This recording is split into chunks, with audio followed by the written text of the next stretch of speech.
Imóvel Class TV, todos os sábados, às 10 da manhã, na tela da Band. Os donos da bola. Oferecimento Shampoo Clearman. Limpeza profunda, refrescância e zero caspa. E skin, do jeito que o povo gosta.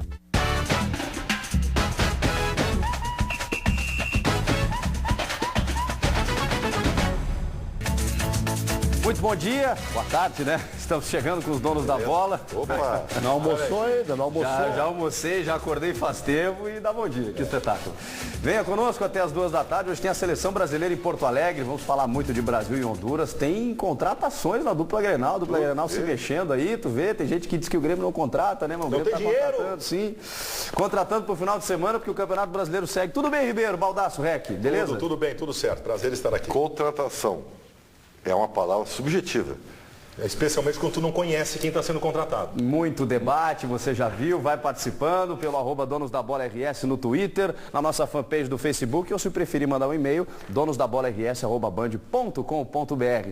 Venha comigo até a redação da Band, lá na Central Band do Esporte. João Batista Filho, boa tarde para você. Tudo bem? Boa tarde, Chico. Boa tarde para todos que estão nos assistindo. E se a polêmica foi da arbitragem? Ontem o Vitinho até conversou conosco e disse que não sabia que levaria cartão amarelo se fosse comemorar com a torcida.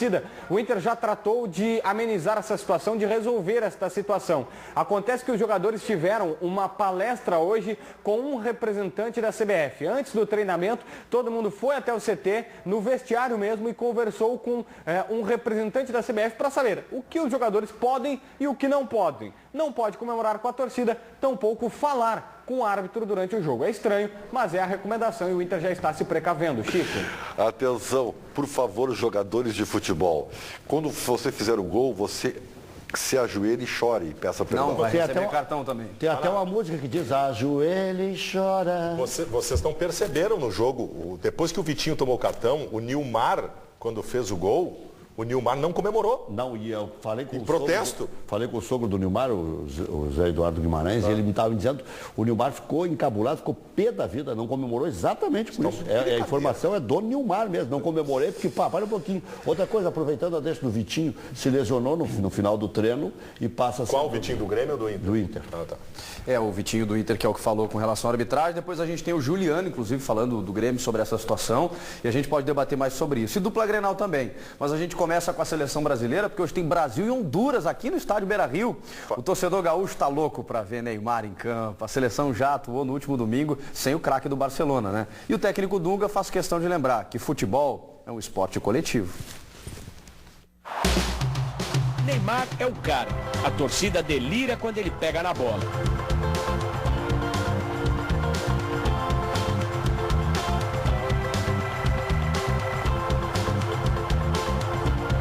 Sem dúvida, ele é o principal jogador da seleção.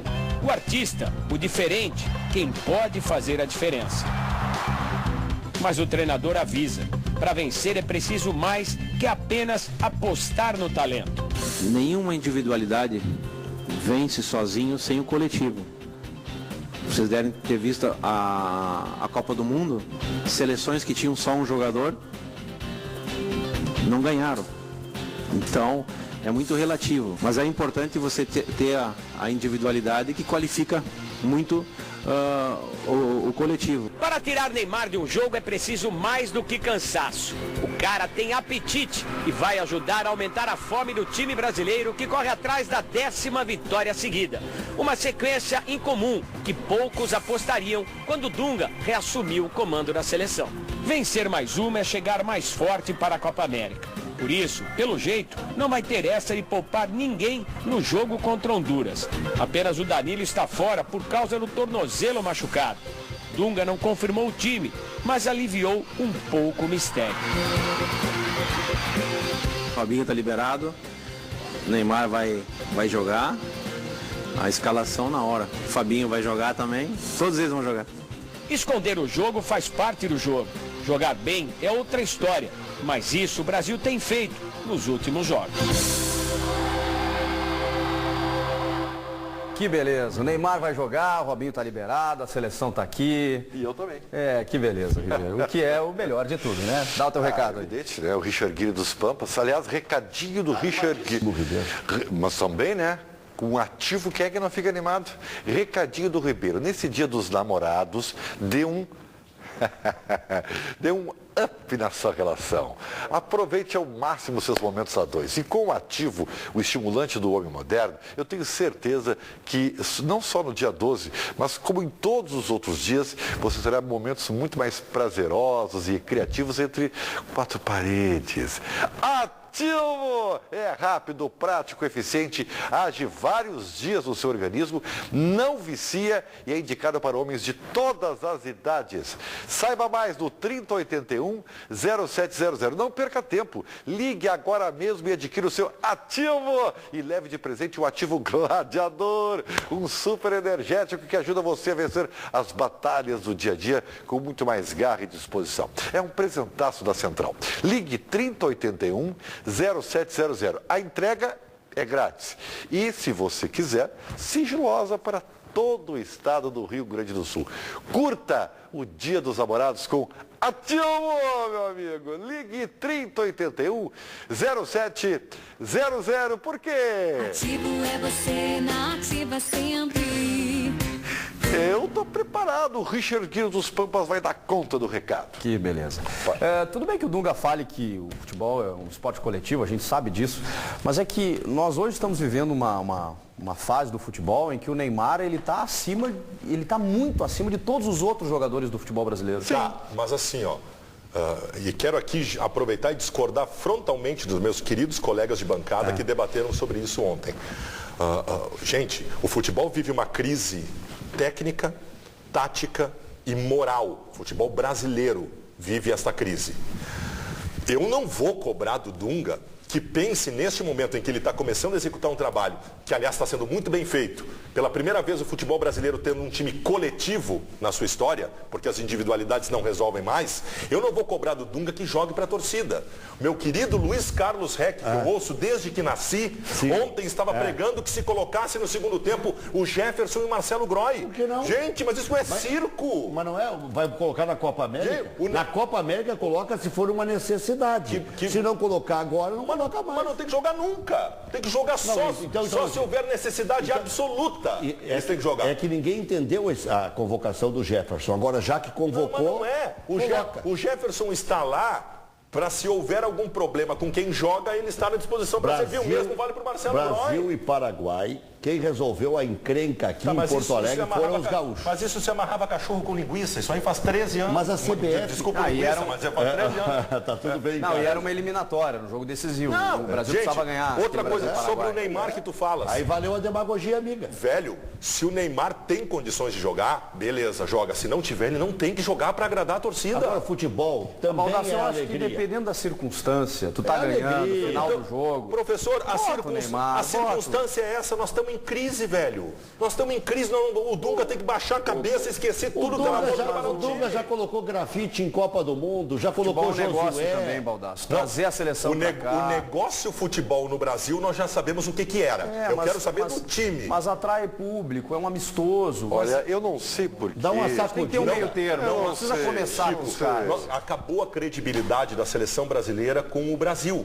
Era só no Rio Grande do Sul, agora é no Brasil inteiro. Nós temos que retomar essa credibilidade, só tem uma maneira de retomar essa credibilidade. Trabalho bem feito, time competitivo e Copa do Mundo. Mas o Dunga pensa, isso fica tranquilo que o Dunga pensa. Se começar com esse negócio de bola, a torcida em Porto Alegre, então tem que botar um jeito. Mas, gente, só eu acho que o que o Baldasso quer dizer é que pode induzir a pensar. Mas não vai, com o Dunga não tem isso.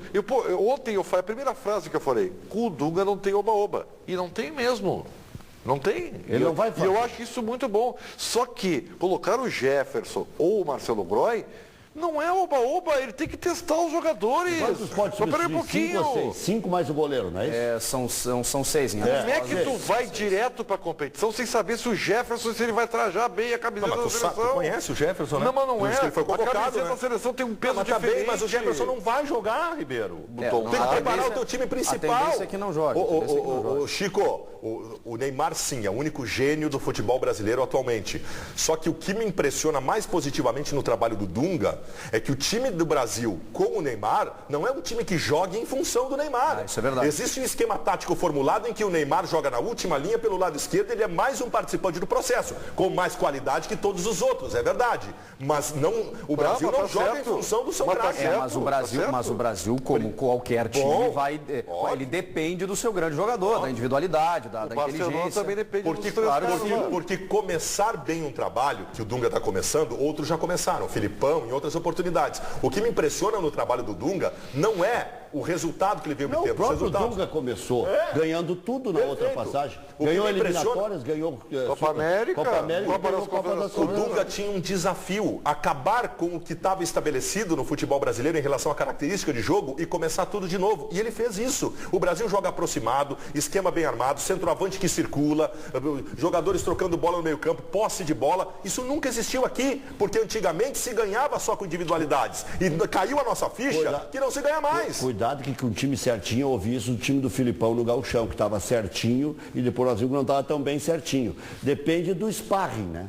Agora o Brasil vai começar a jogar as ganhas. Mas o Brasil já ganhou da Argentina com esse time? Tá bem, pode ganhar da Argentina. Essa Copa América ela está fortalecida, porque a Argentina tem um timaço, né? Vice-campeão mundial, do tem Peru o Messi, já vai ser difícil. O Chile tem uma boa seleção, a Colômbia tem uma boa seleção. Cara, eu acho o Brasil favorito para ganhar. Eu também acho. Não é. Eu acho que o Brasil pela primeira vai vez em muito tempo pode até ganhar, mas não chega como favorito. Sabe o que é? Quando a gente fala como eu e o Chico de que o Brasil não é favorito, parece que o cara não quer que o Brasil seja. Tem que diferenciar. A gente quer que o Brasil ganhe, porque nós vivemos em torno do futebol. É que o momento atual do Brasil, ele é inferior ao momento dessas seleções que eu citei. Mascherano teve, Messi, tudo na mesma seleção. Não sei, cara.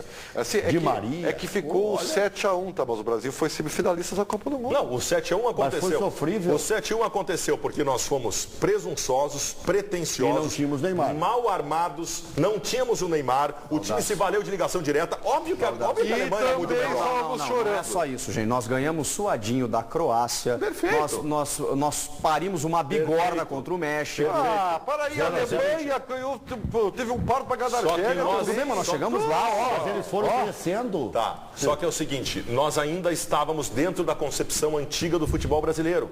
Tem um jogo emblemático que o Davi Luiz, o time não resolve, o Davi Luiz começa a correr que nem uma piorra louca tentando resolver sozinho. O futebol brasileiro sempre foi assim. Só que nós não estamos mais naquela época que o Zagallo pega 7 craques, joga a camiseta para cada um, bota eles na Copa de 70 e eles resolvem porque são craques. Hoje, um time, se não estiver bem armado, não importa os seus craques, não vai ganhar. Essa da Copa do Mundo até pode ter distribuído as camisetas, mas o Brasil já tinha ponteiro de recuo, o Brasil já tinha jogado em ensaiada de virar o jogo pro lateral. Mas era outro futebol. Mas era pela qualidade do dentro jogador. do nivelamento do futebol. Sabe o que nivelou o futebol, Ribeiro? Exatamente essa cultura tática e o futebol de força e velocidade. A Costa Rica nivelou o futebol na Copa do Mundo. Mas eu considero mérito tu ter um time inferior tecnicamente e conseguir na base de uma organização tática se igualar. Isso é mérito, isso não é demérito. Perfeito. Sabe quem é que o Emerson, da seleção brasileira, destaca como técnico dele predileto de todos os tempos? Fábio Capello. Não. Depois, o Fábio Capello foi o pai que dele. levou ele para tudo que ele o pai dele. Zagallo. Claro que ele está mordido com o Filipão e tal, mas ele jogou com o Luxemburgo, ele jogou com o Dunga, ele jogou com vários. Jogou com o Lazaro não, ele jogou... no Dunga ele não chegou a jogar. Chegou a jogar, sim. Chegou a jogar. Parreira. Mas é que o Zagallo, ele é de uma outra geração e deve ter sido um sujeito, por ter sido tetracampeão mundial, né? É muito bom de vestiário. Só que chegou um momento, houve uma divisão ali, no final dos anos 90, início dos anos 2000, em que o futebol ele não estava só baseado na motivação. Precisa estudo. E na técnica. Claro. E aí esses treinadores, eles começaram a ficar ultrapassados. Aí entra... O Zagallo ficou velho também. Aí entra o nosso querido e amado Pepe Guardiola, que mudou a história do futebol. Armando um time de toque de bola, de controle de jogo, de jogo pensado, que ninguém fazia. Mas, na verdade, com muita influência do carrossel holandês ainda da Não. Influência de 82. Não. Do Brasil. Tá. Dito por ele. Tá. Assim, Dito por ele. Também. Assim, mas o Barcelona tem uma escola holandesa. O jeito de jogar. O Barcelona tem uma escola holandesa do Cruyff. Futebol total, é óbvio. Futebol total, em que todos... Há um espaçamento de 40 metros que todos atacam ao mesmo tempo. A base é a Holanda. Até porque se Agora, fosse... eu concordo, até porque ele falou, aí sobre 82 ele Até disse. porque se a base fosse a seleção de 82, não teria ganho nada, né? Bom, Só a que Holanda, Carrossel também não ganhou. O time do... O Carrossel também não ganhou. Mas revolucionou o futebol. Mas não ganhou. Revolucionou o futebol e não ficou... Não eram bailarinas em campo como na seleção de 82. Não, mas 82 não era o Eu não Bailarino. entendo esse ódio do Baldassi com a seleção. Eu odeio a seleção de 82. Zico, Sócrates, Foi trauma, Falcão, só pode ser isso. Zico, Sócrates, Falcão, Cerezo, Éder, serem chamados de bailarino. Mas é que foi Não, trauma. Leandro Júnior. Eu só posso entender como Todos craques, mas na Copa... Eu lembro disso O porque... técnico avaliou mal um jogo que foi contra a Itália. O primeiro time que eu torci na vida, e o único, porque eu nunca torci para Inter ou Grêmio, você sabe disso, foi a seleção brasileira. Minha primeira memória é a seleção de 82.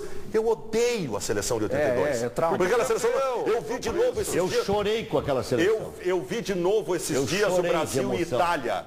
É de dar de relho nos jogadores da seleção brasileira. A Itália era inferior tecnicamente, jogou um futebol competitivo, velocidade, seriedade, e o Brasil, toquezinho. E o Sócrates, pá. E o Toninho Cerezo, pá. E nada. Bailarinas em campo. Nada não. Foi 3-2 o jogo. raiva. Não foi um... É que o que ficou na memória, para quem é dessa época, né? Ficou na memória, foi o show que deram. A seleção de 82, só que eu vou dar um dado, vou dar um dado para vocês. Desculpa, Ribeiro. A seleção de 82 foi formada em 1980 e jogou até 84. Ela não ganhou nada. Nada. O Brasil não ganhava desde 70. Não foi a seleção de 82. A seleção de 82. E agora já não ganha horas de novo, hein? O jogo contra a Itália ficou marcado, e aí tem um eu entendo um pouco a brabeza do Baldassi. Porque o que marcou foi no início do jogo, um lance em que o Serginho Chulapa, que não era para ser o centroavante, era o Careca, Era o Careca. que machucou. Era para ser melhor ainda que a seleção. Ele pega uma bola na pequena área, chuta para fora, perde um gol, assim, feito. Bate na orelha. E volta para o campo rindo, dando gargalhada. Porque tinha certeza que o Brasil passava. Então, assim, ficou essa coisa assim, daquele Ribeiro, jeito meio Tem irresponsável, um é verdade. lance na lateral que o Júnior avança o meio-campo, perde a bola. O cara que toma a bola dele sai na corrida com a bola nos pés e o Júnior volta caminhando. Mas aquela seleção era... Aquela diferente. A imprensa cobria o café da manhã da seleção. A seleção do Parreira de 94 e a do Filipão de 2002 eram muito melhores que a seleção de 82. Não, muito melhores. não era. Agora, eu Não concordo era. que Hungria, em 54, Holanda em 74. Embora a Alemanha... Eu incluo o Brasil de 82 e o novo Barcelona como revolucionário. Embora a Alemanha tivesse um baita E a Alemanha time em agora- 74. Não, a Alemanha em 74 tem um baita time. mas não era É revolucionário. que a Alemanha de agora é reflexo do Guardiola. A maneira de jogar dessa Alemanha é o que o Guardiola ensinou o mundo a fazer. Verdade.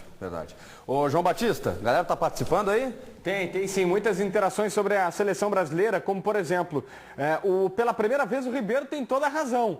Tem que testar, ver se vai render. A hora é agora, tá dizendo Zaquiel. Luiz Prado, avisa o Baldassi que o futebol é diversão para o público e que precisa agradar o público. É obrigação agradar os clientes, na visão do Luiz Prado. Ricardo Cardoso, gosto do Baldassi, mas ele está fora da casinha. Amistoso com Honduras, põe todo mundo. Ué, Baldasso, o 94 era coletivo? E depois o Vinícius. Eu queria perguntar se esse time do Brasil de agora ganharia da Alemanha. Uma boa pergunta, mas antes, eu mesmo pretendo responder. O Felipe, que está perguntando o seguinte: o Inter ganha algum retorno financeiro com amistoso no estádio Beira-Rio? Não, Felipe, não ganha. Acontece o seguinte, vai uma grana, 9% da bilheteria vai para o estádio, vai para o time mandante. Só que o Inter não fica porque por acordo isto vai para Abril, vai para a empresa que é parceira, no fundo vai para Andrade Gutierrez, que fez a reforma do estádio Beira-Rio. 9% da bilheteria não chega nada nos Mas ganha visibilidade. Olha claro. que lindo o Beira-Rio de verde e amarelo. E a seleção de 94, se eu desconsiderar, só por exemplo, o que o Zinho e o Bebeto fizeram naquela Copa, eu não vi aquela Copa. Não, é que era um futebol coletivo, mas de um gênio, que foi o Romário. Perfeito. Um jogador acima da se média. tu não tiver um jogador diferenciado, um acima da média, tu não faz nada. O Barcelona do Guardiola tinha, né? Que era o Messi. Mas o Brasil na época tinha dois bons laterais em 94. Claro. Abriu o meio campo com o Dung e o Mauro Silva, eles não eram extra classe, eram jogadores médios, mas fizeram uma Copa fantástica. E o Mazinho compôs bem, porque o Raí chegou com uma preguiça naquela Copa. Exatamente. Era o grande jogador do Brasil. Capitão. Era o capitão. O Raí estava com problemas particulares. Naquela época eu convivi muito nas arquibancadas com as mulheres. As mulheres dos jogadores. Eu não entendo como a gente não ganhou a de 2006, porque do meio pra frente eram Kaká, Adriano, Ronaldinho e Ronaldo. Mas com o espírito... Por quê? porque esses não eram bailarinos, esses eram uma cambada de... Calma. Opa. Para aí um pouquinho, tu tava lá comigo, que aquela porta de buceta lá não tinha... Era lotação. 2006 é o grande exemplo. Não há nenhuma possibilidade de comparar a Itália, que foi campeã do mundo em 2006, com aquele timeco, com o que era a seleção brasileira. Só que existe um time que estava focado e o outro que era de jogadores mais sem ambição. Mas jogavam muito, né? Ok, Muito, mas já era uma época em que o futebol exigia outras coisas. E surpreendente, porque o Parreira sempre foi assim, né? Para cima e para baixo. Exigente demais, como em 94. Largava e muito. Flexível demais, como em 2006. E depois repetiu em 2014. Chegou dizendo que o Brasil era favorito. Fazendo questão de dizer. Não havia necessidade, ninguém perguntou nada para ele. 2014, nós temos que ganhar, nós vamos ganhar. Teve uma frase melhor do Parreira antes da Copa de 2014. Abre aspas. A CBF é o Brasil que deu certo. Barbaridade. Fecha aspas. E a cartinha da Dona Lúcia, né? Também. Mas aí o Del Nero acreditou. E eles não sabiam de nada. Olha só, mas apesar de tudo isso que a gente está falando, apesar do 7-1, apesar dessa crise ética e moral que vive o futebol, o torcedor gaúcho está fechado com a seleção do Dunga. Nem mesmo o forte calor fora de época tirou o ânimo de quem foi ao Beira-Rio para garantir o seu ingresso. O Beira-Rio já está com as cores da seleção brasileira e a fila nas bilheterias do estádio mostram que as arquibancadas também estarão pintadas de verde e amarelo. Muitos torcedores encararam o calor acima da média para esta época do ano para garantir um ingresso e acompanhar a seleção. Vai ser muito legal, eu acho que vai ser uma boa oportunidade para a gente ver como o Brasil vai se preparar para a Copa América.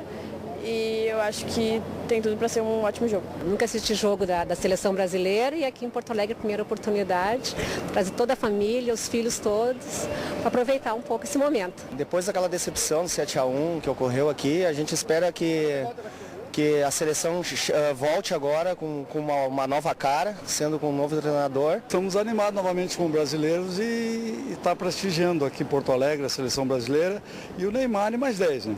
Dá um apoio aí, né? Tô precisando. Depois de 7-1 tem que prestigiar a seleção brasileira. E o Neymar é o cara que merece todas as atenções dessa vez?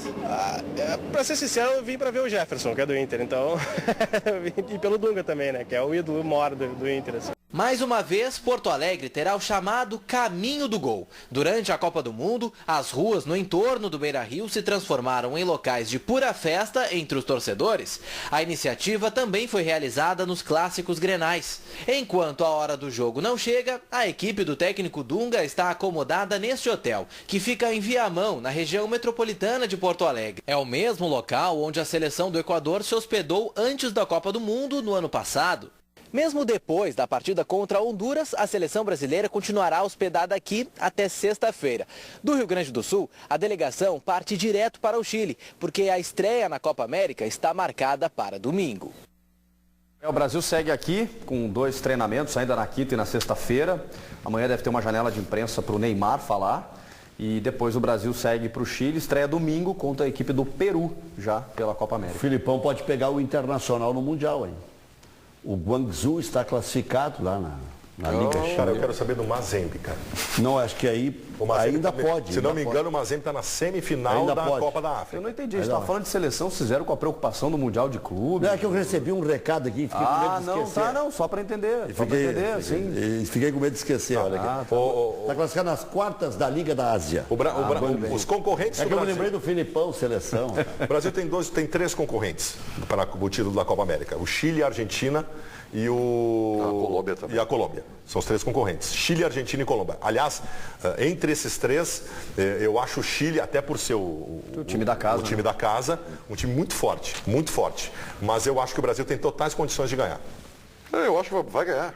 Vai ganhar. O Brasil vai ganhar. Eu acho que esse vai ganhar. É aí que tá. O Dunga é estrategista. É o trabalho do Dunga. O Dunga tem 9 vitórias em 9 jogos, gente. Isso é porque jogando bem. Não, sabe por quê? Porque sabe qual é a vantagem de ir num amistoso da seleção hoje, assim?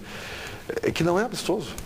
O Dunga, vê se alguém vai tirar a perna. O Dunga todo mundo. Mas é isso que eu estou te dizendo, Ribeiro. Não é amistoso. Não é amistoso, não é festa. Tá na preparação. O Dunga está na preparação para a Copa. Se fala na entrada do Jefferson. Mas pode botar o jogo. Aos 30 do segundo tempo. E Mas os caras estão da seleção. E o Dunga sabe perder amistoso, a pressão é igual. Porque em 2002, o que fez o Filipão botou de titular os caras. Botou porque precisava do apoio. Claro, eu acho que isso é solução mágica. Se salvar. Botou o Tinga, quem mais? Não, Marcelinho Paraíba.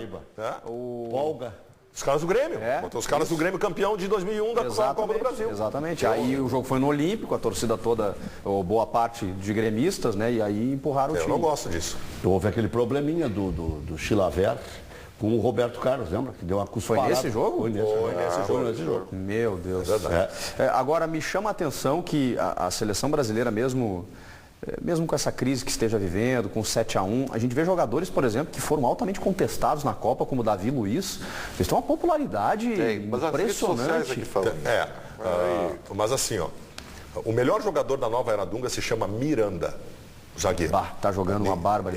Mas na verdade ele já fez uma baita temporada pelo Atlético de Madrid, vice-campeão da Champions ano passado. Foi o principal erro do Filipão de não ter levado na Copa. É isso aí. O Miranda é o melhor zagueiro do Brasil hoje. Ele levou, lembram, o Henrique do Palmeiras. Exatamente. Esse Palmeiras já tinha ido pro... E levou o Dante também. Tu tem... mas o Dante não fez uma... Mas o Dante até... Uma Copa ruim. Mas é o último jogo. E é um jogador do Bayern, né? Mas é o último jogo. Reserva hoje, né? Hoje